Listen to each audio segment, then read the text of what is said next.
Cê sabe quem é? Geração papo reto, vida real.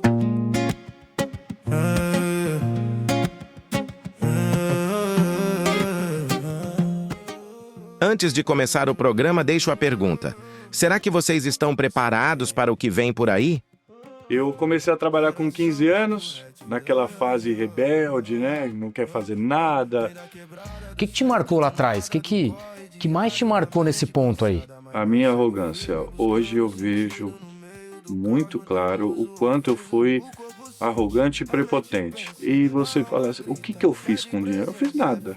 Eu vivia pensando que eu era Deus. Onde chegava eu era conhecido, eu era querido, tudo muito fácil, porque todo mundo quer estar perto quando você está na maré boa, né? Eu lembro uma vez que eu cheguei em casa que eu tinha ganho 40 mil reais em um dia. E eu cheguei e falei, tô ficando rico, peito estufado, né? E meu pai, muito consciente, falou assim, você vai quebrar. Eu no meu auge. Cê sabe quem é? Geração papo reto, vida real. Fala galera, Renatura aqui para mais um episódio do Geração Papo Reto. E hoje a gente vai trazer uma história de superação.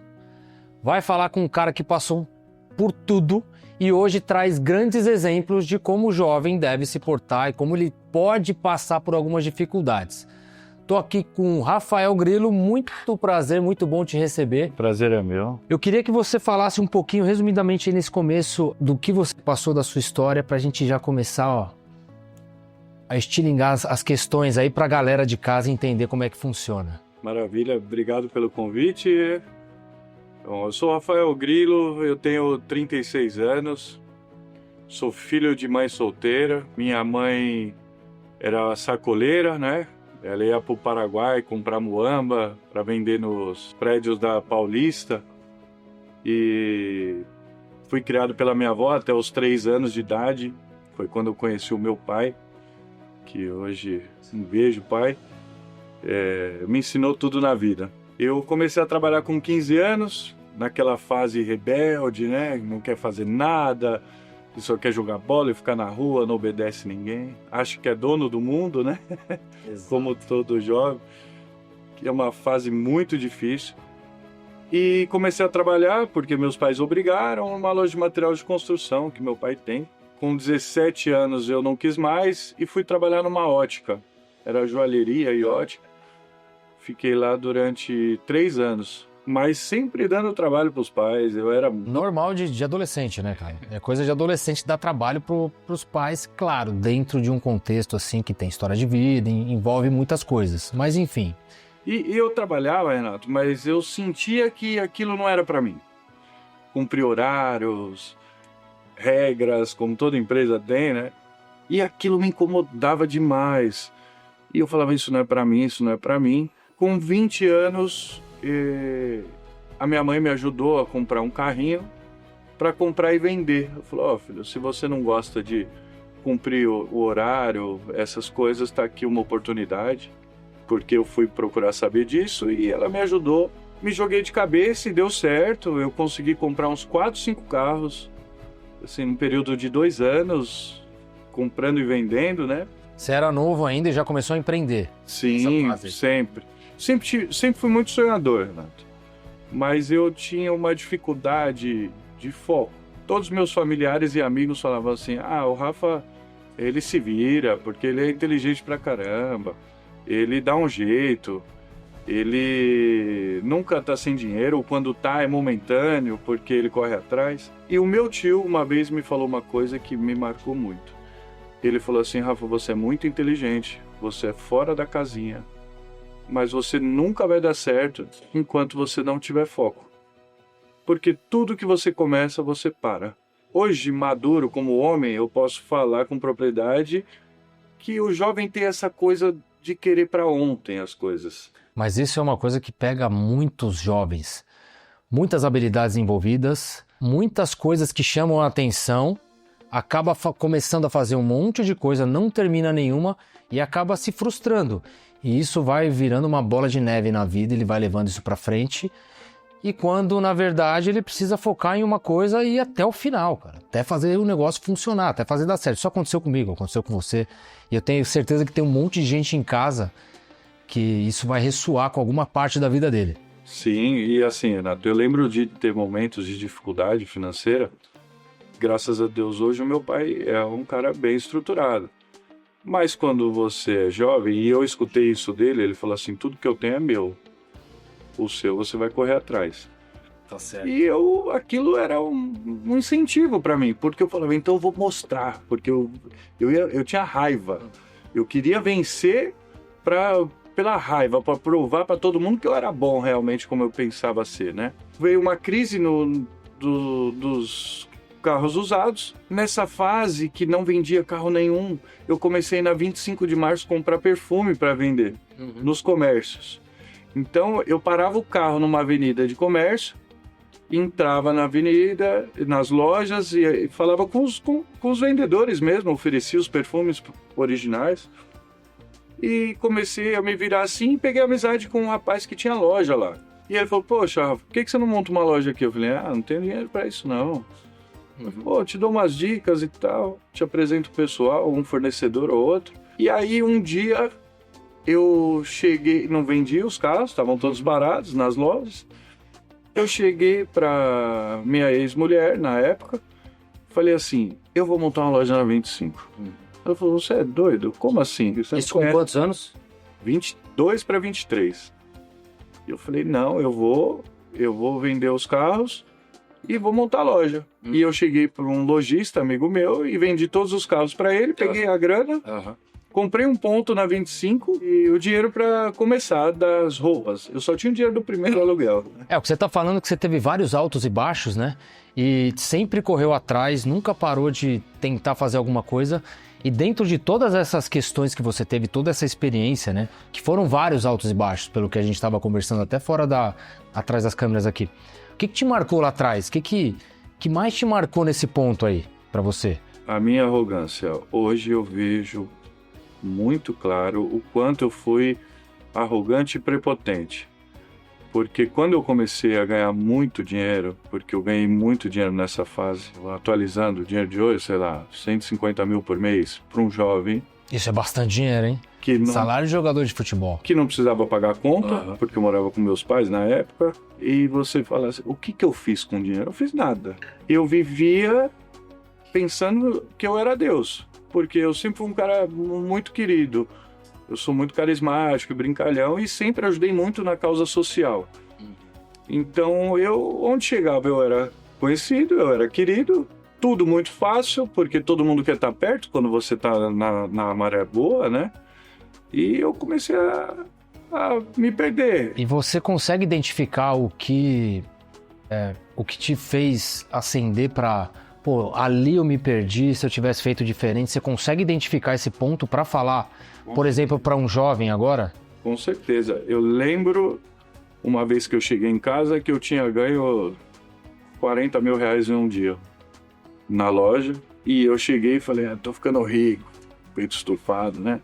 E meu pai, muito consciente, falou assim, você vai quebrar. Eu no meu auge. Arrogância na lua. E eu falei assim, pô, pai, você tá jogando contra? Tá torcendo contra? Ele falou, não, mas infelizmente eu aposto o que você quiser que você vai quebrar. Com a vida que você leva, porque eu alugava lancha, eu ia pra Miami, fechava camarote em balada, gastava dinheiro só em besteira, porque eu achava que não ia acabar. Né? A gente nunca espera que aquilo acabe. A falta de experiência, né, cara? Exatamente. E meu pai falou aquilo e eu fiquei muito bravo. E falei para ele assim, eu falei assim, com tudo que você tem, que hoje ele tem uma empresa consolidada, muitos anos, ele falou, se tudo que eu tenho hoje é porque eu juntei. E eu falei assim, você com tudo isso que você tem, eu ganho mais que você. Então isso me marcou. A arrogância lá em cima, né? Muito, cara. E hoje... E um ano depois que meu pai falou isso, eu quebrei. Até me arrepia de falar. Eu lembro dele me falando e eu percebi como eu fui um babaca. E se eu fui assim com meu pai, talvez eu tenha sido com muitas outras pessoas. Com certeza, mesmo que inconscientemente, né? Com certeza. E o que você, por exemplo, conseguiria hoje, se você, naquele mesmo momento, você faria diferente ali pra exatamente não ter esse mesmo final, né? Sim. Poupar, guardar. Isso é fato óbvio hoje em dia, você tem que poupar dinheiro, né? Você tem que guardar porque as vacas gordas vêm, mas também vão. E se você não estiver preparado, você vai passar dificuldade. Isso se chama lei da correspondência, não tem jeito, cara. Você sobe, desce, a vida tem uma volatilidade muito... Claro que a gente quer uma estabilidade, mas não tem como. Você sobe um pouquinho, desce um pouquinho e vai indo. Sem dúvida. Mas eu vejo isso hoje... Eu tento passar isso um pouco para os meus amigos mais jovens. Cara, escuta um pouquinho mais seu pai e sua mãe. Sabe? Escuta um pouco seu pai e sua mãe. Porque eles são as únicas pessoas que, de fato, não vão ter inveja de você e querem o seu melhor. E aí você precisou recomeçar, você entrou no poker. Como que foi essa história aí do poker, cara? Quando eu quebrei, meu filho era recém-nascido, tinha 6 meses de idade. E padrão de vida explodindo, né? Falei, e agora, o que eu faço? E eu vi o poker como um jogo que só o milionário jogava, né? Isso, estamos falando de 12, 13 anos atrás. Então ainda tinha aquela coisa, né? Ah, meu tio perdeu a fazenda, aquela coisa, né? Que hoje a gente vê que não é assim. Mas na época estava muito começando ainda. E aí eu comecei a estudar o poker, fui a fundo, que eu falei, poxa, aqui pode ser uma oportunidade de ganho alto para eu manter o padrão. E comecei a estudar, olhar quem eram os melhores do cenário brasileiro e fui atrás dessas pessoas para aprender um pouco. E aí gostei, me apaixonei, comecei a jogar, me dei muito bem. Quanto tempo você jogou poker? Eu jogo até hoje, né? Mas hoje mais como recreativo. Você chegou a jogar profissional? Profissionalmente, eu vivi de poker 8 anos. Você viveu de poker? Viajando o Brasil e mundo afora. E qual que é o ensinamento básico, por exemplo, do poker? Para o cara ser bom no poker, por exemplo?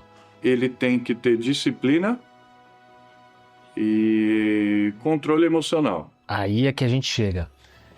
Isso a gente pode trazer para a vida. O que o poker pode ensinar, usando a metáfora do poker, para trazer para a vida? Disciplina. O poker, ele me ensinou muita coisa. Eu aprendi a lidar com a frustração.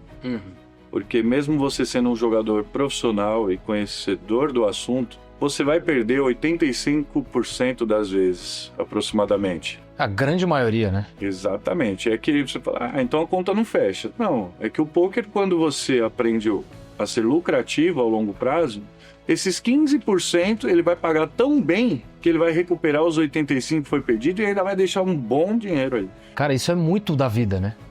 Aprender a disciplina, ter inteligência emocional, jogar a longo prazo. Isso traz muito, a gente trazendo pra vida o dia a dia. Pô, é o poker, uma mesa de poker, né? A gente fazendo a metáfora. Você tem que se arriscar, você vai acabar fazendo amizades, você vai estar em ambientes legais, mas alguém ali precisa ganhar. Então é muito complexo o poker e apaixonante por isso. É um mundo à parte, assim, e você consegue enxergar a vida de uma maneira tão diferente depois que você aprende de fato. Porque é diferente, todo mundo me pergunta, Grilo, é difícil jogar poker? Eu falo, não, aprender poker é fácil, difícil é você ser bom. Que aí vai entrar nessa questão profunda. Eu fui procurar melhoras porque eu percebia que eu tiltava.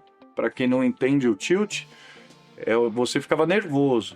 E o poker, você tem que ser muito racional e não emocional. Então, você tem que tomar as atitudes friamente. E aí foi quando eu fui procurar o método De Rose, que me ajudou demais aí. Você foi procurar o método De Rose para quê exatamente? Para ter mais capacidade racional? Para ter um foco melhor? Exatamente por que você foi no Por De conta do Rose? controle emocional, Renato. Eu via que alguns bons jogadores que eu admirava na época começaram a fazer, e eu percebia que quando eu perdia uma mão ali, aquilo me deixava muito nervoso. E depois daquilo desencadeava uma série de jogadas erradas. E no poker, uma jogada errada custa dinheiro. E aí eu falei, poxa, se é isso mesmo que eu quero para minha vida, se eu quero viver isso, eu tenho que ser o melhor. Eu posso não ser o melhor do mundo, mas eu vou ser o meu melhor. E aí foi quando eu fui atrás do The Rose, do método, e aprendi muito para trabalhar o emocional e a minha calma, sabe? E tinha aquela coisa, porque eu sou um menino periférico, eu ficava pensando, pô, meus amigos vão me zoar de eu fazer isso daí, né? Hoje a gente madura, a gente sabe que não tem nada disso e você tá buscando o seu melhor. Cara, mas isso que você tá trazendo é muito legal, porque é muito da vida, né? A gente saber lidar com as emoções. Quando você erra uma mão, por exemplo, você dá uma tacada errada, já desencandeia um monte de coisa, né? Porque a cabeça, ela trabalha muito contra se você não tiver inteligência emocional ali. Sim. Então, isso pode ser um problema muito grande. E você traz uma ferramenta para dentro da sua vida que te coloca no prumo, é uma outra coisa, né? E aí também, claro, você teve várias outras experiências, um monte de coisa. E aí você chegou na vida pública, né? Aconteceu de você chegar ali numa situação que traz mais uma vida pública, envolvido com política pública? Então, eu entrei no poker, mas eu sabia que um dia eu ia sair. Porque o poker ele é muito fascinante, mas é a vida da madrugada. E eu ficava pensando, e a hora que eu tiver mais velho, 50, 60 anos, como é que eu vou viver do poker? E eu não me via nisso. Eu sempre fui empreendedor. Então eu queria fazer uma grana no poker para voltar a empreender. E aí, como eu fui muito do social, de fazer ações sociais a vida toda, na pandemia eu ganhei um torneio online de poker, ganhei 100 mil. Eu falei, poxa, que maravilha. 15 dias depois veio um lockdown, assim, aquela coisa que ninguém sabia ainda o que era, o que podia. E eu fui levar a cesta básica numa comunidade muito escondida. E chegando lá, tinha o então vereador que eu trabalho hoje, e eu falei para ele, o que você está fazendo aqui? Porque eu parei para pensar, eu falei assim, que parlamentar tá numa favela num momento desse? Ninguém, cara. E ele não era vereador na época. Ele era um menino que trabalhava no posto de saúde, que tinha um coração bom. E eu falei assim, você vai ser candidato no ano que vem? Ele falou, vou. Eu falei, eu vou te ajudar. Ele falou, poxa, mas eu não tenho dinheiro. Eu falei, eu vou te ajudar. A gente precisa de pessoas boas lá dentro, que hoje é muito carente disso. E eu quero te ajudar de coração. E aí, quando veio a campanha dele, eu ajudei ele, fui um dos coordenadores ali da campanha, fui um dos frentes, que vestiu a camisa e, graças a Deus, deu certo. E aí, depois disso, ele me convidou para trabalhar com ele. Não foi nada em troca. Nada de troca, né? Nada. Eu queria colocar alguém do bem lá dentro. E aí ele me convidou e me indicou para trabalhar na Secretaria de Esportes. E aí eu trabalhei um tempo na Secretaria de Esportes e hoje eu trabalho no gabinete do vereador Danilo do Posto de Saúde, na Câmara Municipal, e sou assessor parlamentar.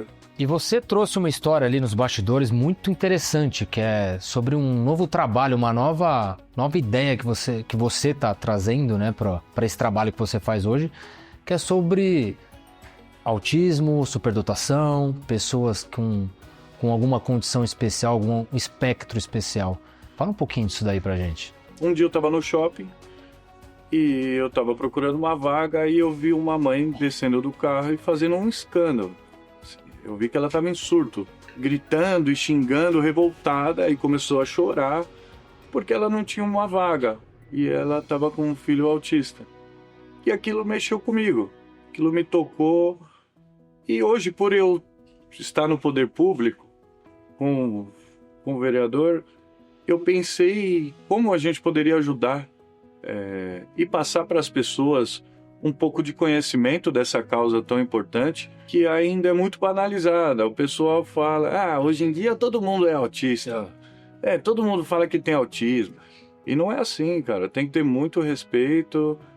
E eu tô fazendo um trabalho de mostrar desde o início o que é o TEA, qual é a reação de um autista, como você pode incluir esse autista, para as pessoas que são totalmente leigas entenderem um pouco melhor e terem empatia também, não só com a pessoa autista, mas com os pais, que têm um trabalho fundamental, porque um pai e uma mãe hoje de um autista não tem nem o direito de morrer.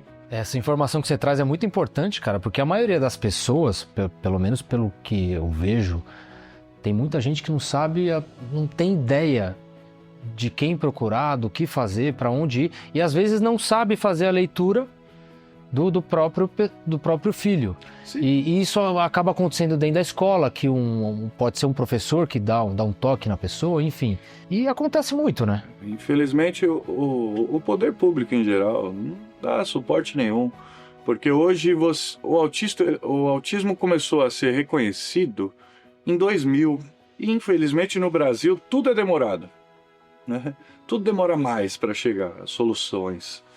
Então, ainda tem muita coisa que falta informação, falta suporte do poder público, não só do público, mas do particular. Hoje são caríssimas as clínicas que fazem um atendimento para isso.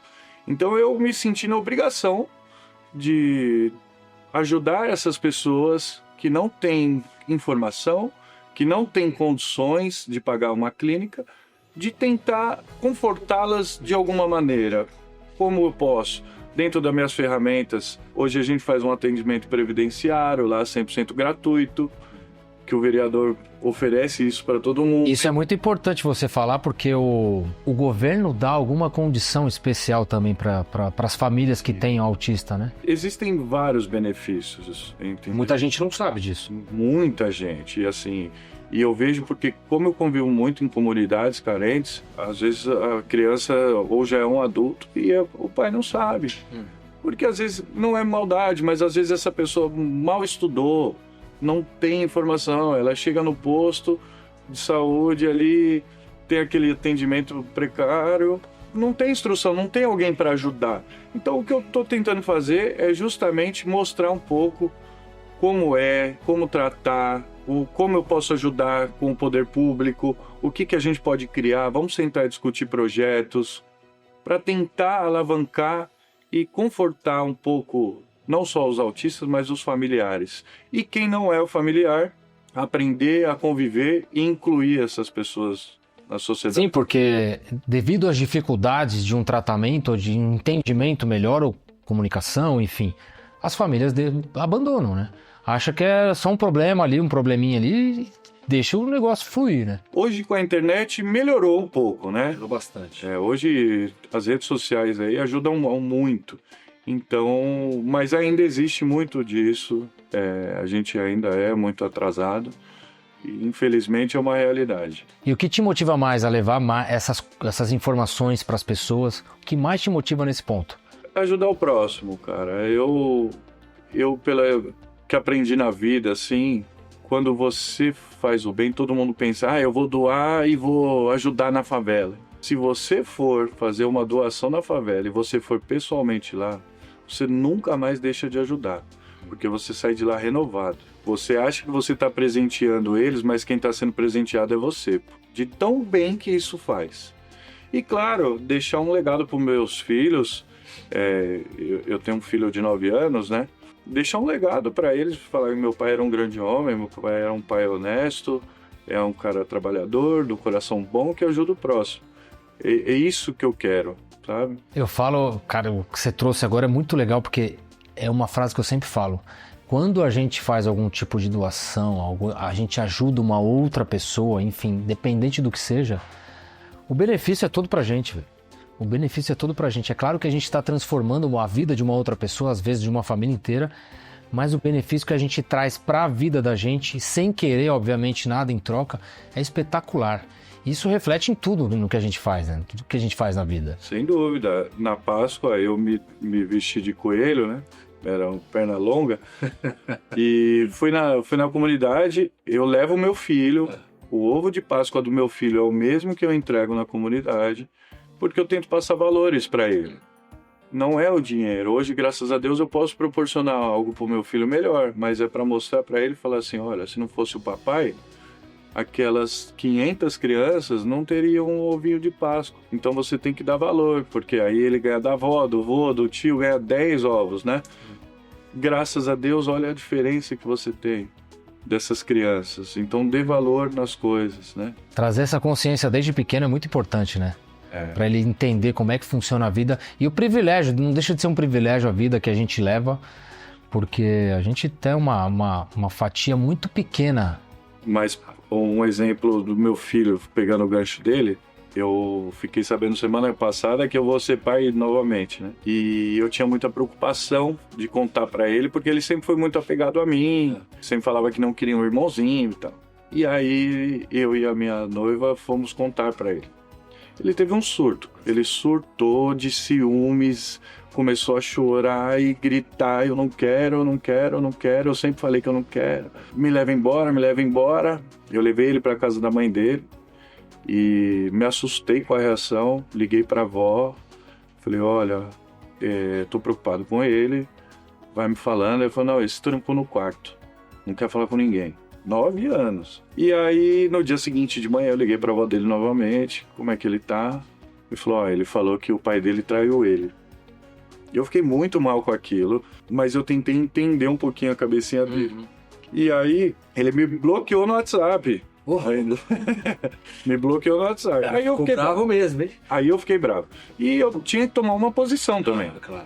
E aí eu fui lá na casa dele e falei, olha, se você não desbloquear, não me desbloquear, agora eu vou tomar seu telefone e eu não quero saber. Porque hoje fico o dia inteiro no joguinho, né? Se não cortar, eu tive que me impor. Mesmo deixando ele ter um momento de luto dele, né?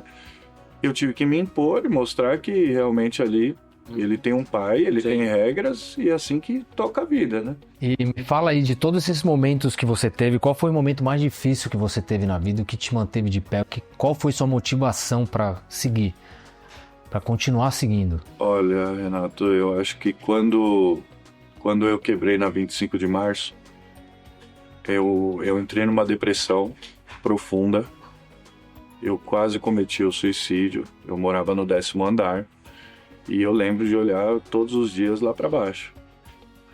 E o que me segurou... Quantos anos você tava? 28, 29 anos. 29 anos. Né?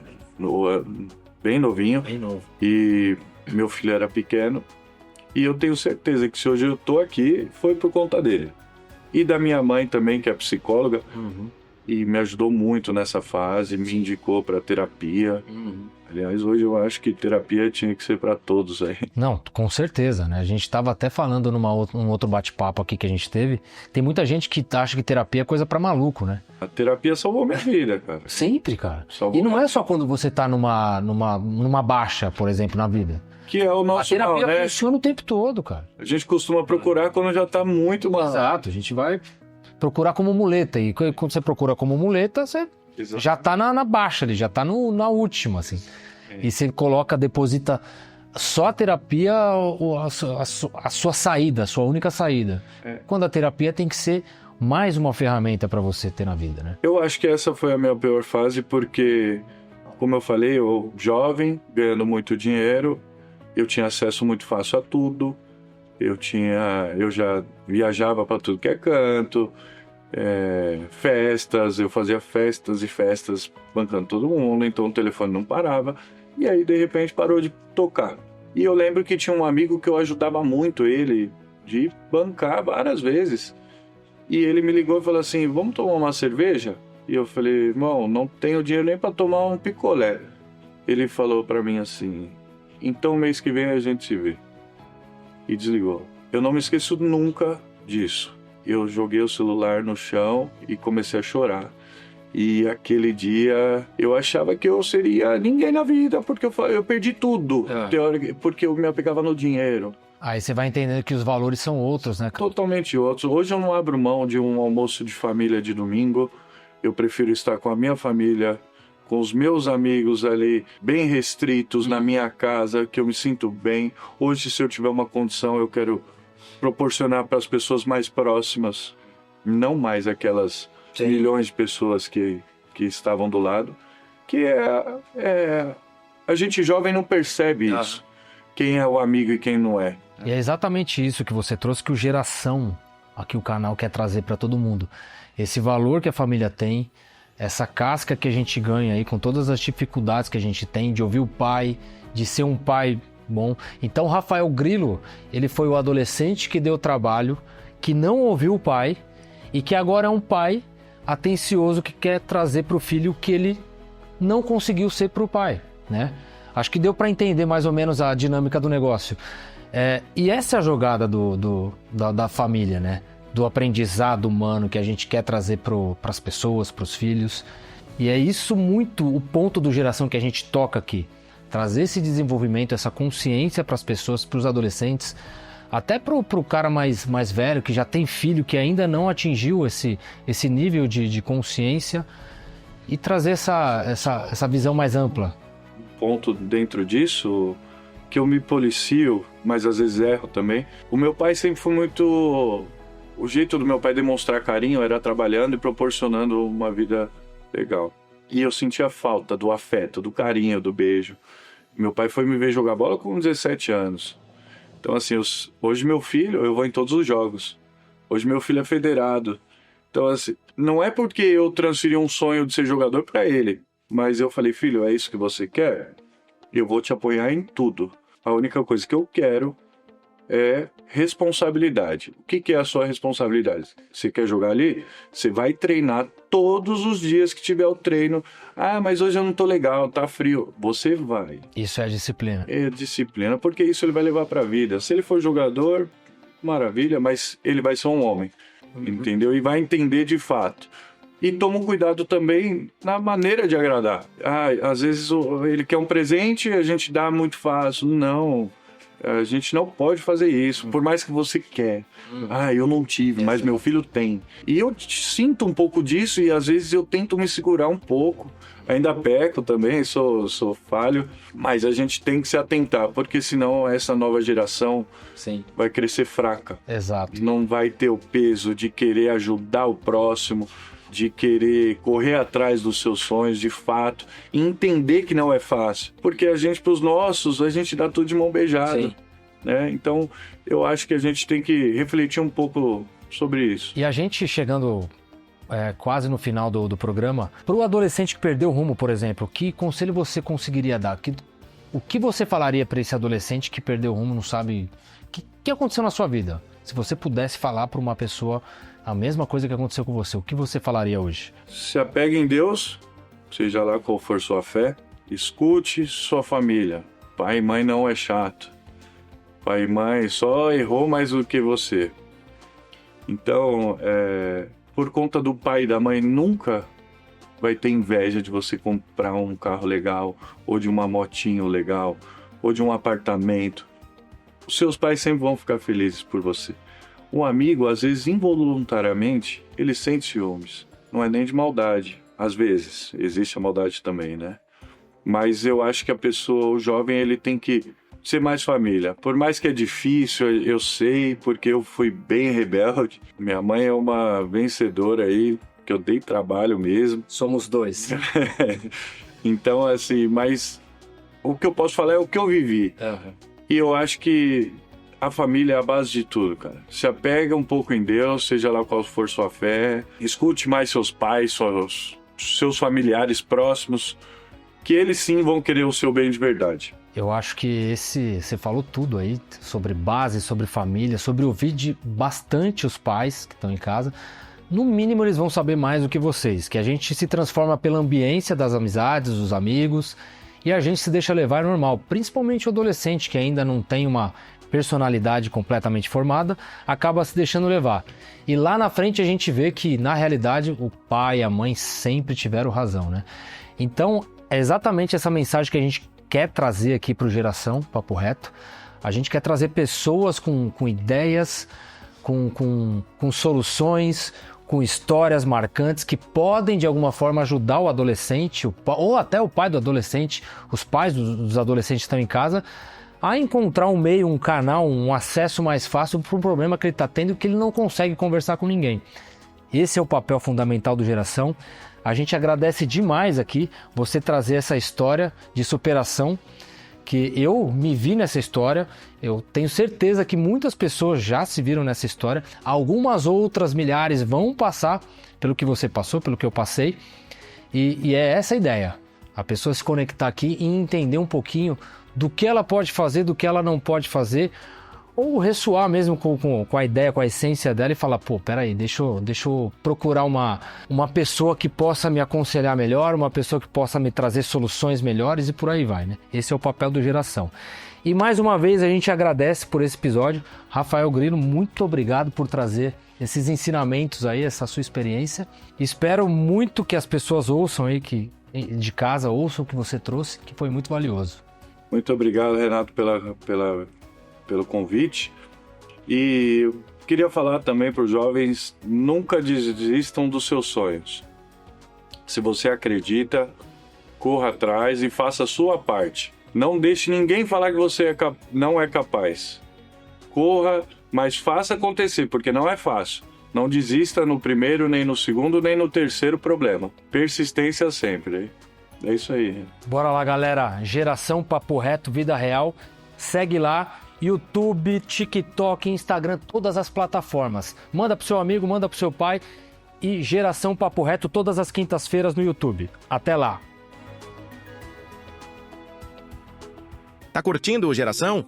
Então se inscreve no canal, ativa o sininho e segue a gente também no Insta, TikTok e Spotify. Próxima quinta tem mais. Geração. Uma produção Simon Says Filmes.